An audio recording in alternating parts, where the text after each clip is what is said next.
Hello. Today we're going to talk about interpersonal relationships. And interpersonal relationships are important to all of us, and our ability to create and maintain those relationships rest largely on our interpersonal communication competencies. These two chapters in the textbook are very, very important. Because they relate to a plethora of different types of relationships. So these chapters are going to be talking mainly about friendships, love relationships, family relationships, and work relationships. And being a competent interpersonal communicator will help with all of these relationships, which, as you know, just kind of going through them is like, oh, those are pretty important. So do make sure that you take some time to read through these chapters. I only want to talk about one particular thing out of these chapters in the video, and that has to do with relationship stages.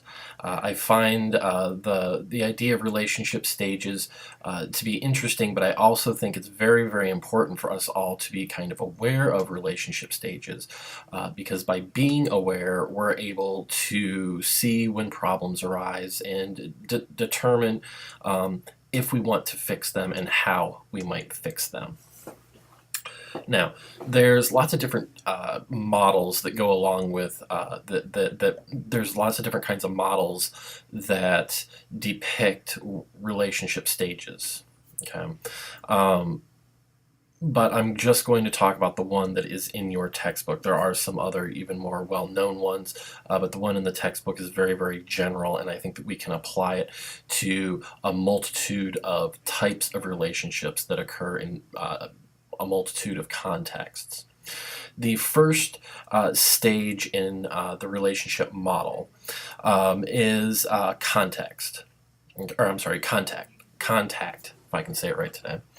And in the contact stage, this is when we see another person, and we might go up and say hello. So again, if you think about if you're at a bar and you see somebody that you want to go meet, you first see them, you might hear them, you might smell them, whatever, and then you go ahead and you might say, go and introduce yourself. So if we kind of use a old Friends reference, this is the "hey, how you doing" kind of stage.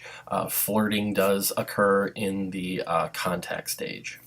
The next stage then, after the contact stage, is involvement. The involvement stage is an intensifying stage. This is where we want to learn more about the other person. All right, and so maybe you start asking them, you've met them, what's your major, what kinds of things you like to do for fun, hobbies, that sort of thing.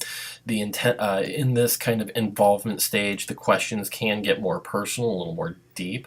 Okay, so perhaps you talk about political ideology, perhaps you talk about religious or moral beliefs, spirituality, those sort of things. So just kind of remember, in this involvement stage, this is where we are, where the relationship is in fact intensifying. Now, the degree to which it intensifies is going to vary based on the relationship and the expectations of both people. If you've been in this involvement stage and you've been into the relationship has been intensifying quite a bit, you will probably move into an intimacy stage. The intimacy stage, when we talk about intimacy, the easiest way to kind of think about it is this is an emotional communication connection. Okay. And so while we're in this intimacy stage, we have an interpersonal commitment. We are, we talk to one another. Perhaps we think about each other as a couple.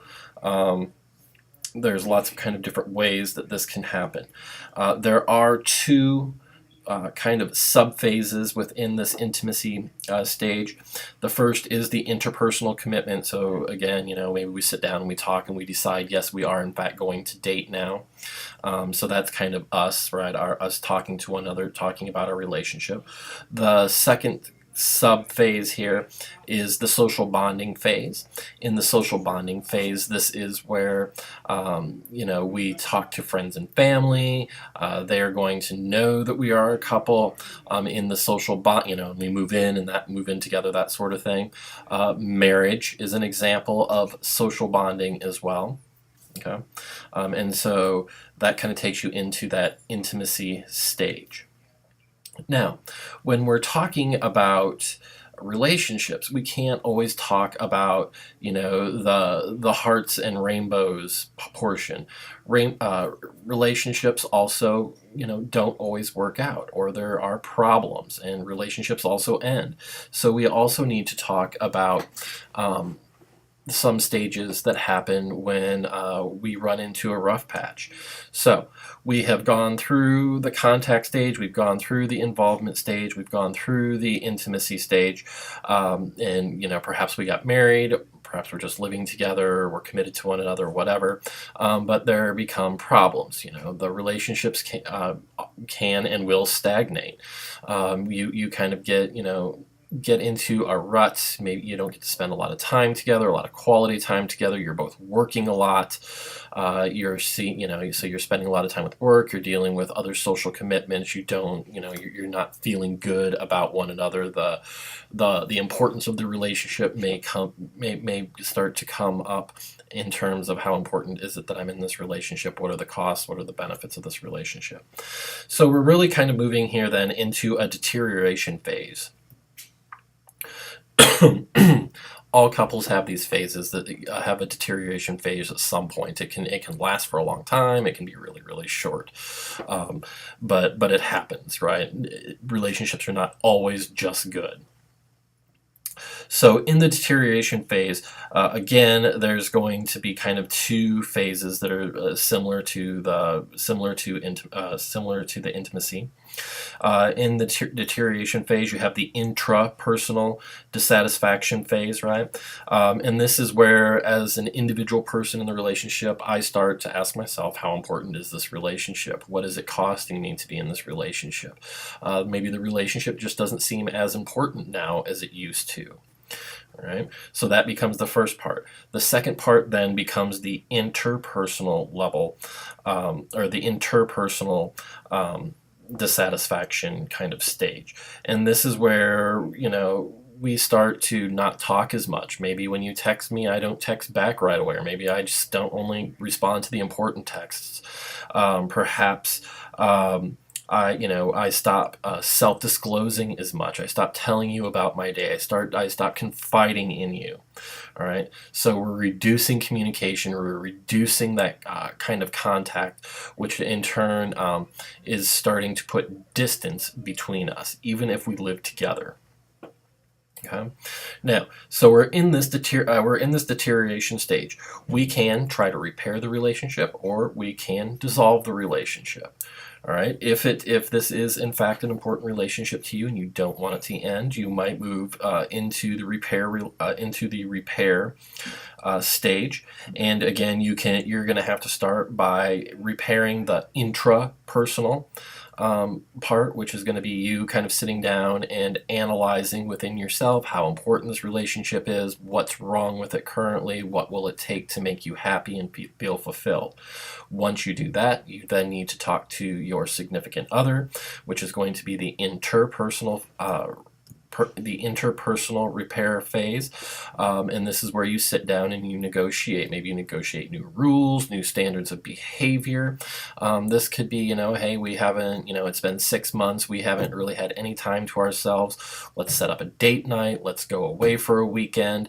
Let's try to, get away for one weekend, every month or every other month or whatever it's going to be. Maybe it's, when we have dinner, so from 5 to 6, no TV, no texting. We're just sitting there eating, talking to one another, sharing our days with one another. Okay, and so those are some of the things that you might go do when you're in the repair stage. Your book is also going to give you 6 other strategies for repairing relationships as well, so you can look at that on your own. The final stage, obviously, that I haven't talked about is the dissolution stage. This is where the relationships end, right? And so we might separate from one another, which becomes a very kind of interpersonal separation, right? We no longer live together, maybe we don't talk to one another, whatever. But there's also going to be a social kind of public separation, and this is where you talk to your family and friends, where you're no longer a couple. We always think about, well, when do we stop talking about, Pat and Terry as a couple? When does it just become Pat and just become Terry? It's no, you're no longer a we. Okay, you're back to a me, and so that becomes the dissolution stage. Now, while you're looking at the model, this relationship stages model, you're going to see a bunch of different arrows. Okay, at any stage in the relationship model, you can exit. Okay, so perhaps I see somebody at the bar, I strike up a conversation, I realize, okay, I don't like you at all. I can leave, right? Or the other person can leave, so we can end the relationship at any point in time. Sometimes when we need to repair the relationship, we need to go back through some of the stages. So we have to backtrack, and maybe we need to fix a particular stage. Maybe we weren't intimate enough, right? Maybe I didn't self-disclose enough, and so I need to go back into that intimacy stage or even the involvement stage. Sometimes we remain in a stage, and that's okay. We don't always go into an intimate stage. The people that you think of as acquaintances but not good friends, they're in that kind of contact involvement stage. Okay, they're for the most part, they're probably in the involvement stage where you know a little bit about them, they know a little bit about you, but that's as far as it's ever really going to go. Okay, and that's okay. So there's lots of different, ways for us to move through these stages. Just remember that the relationship model, and within relationships, they're not static. Okay, that we are constantly moving through them. So just remember, you can exit at any stage. The relationship can stabilize in a particular stage and stay there, or you can move on to the next stage. I hope that this video has helped kind of explain some of the importance of knowing about the relationship model. Do make sure that you take some time and read up on this in your textbook, and I'll be talking to you later.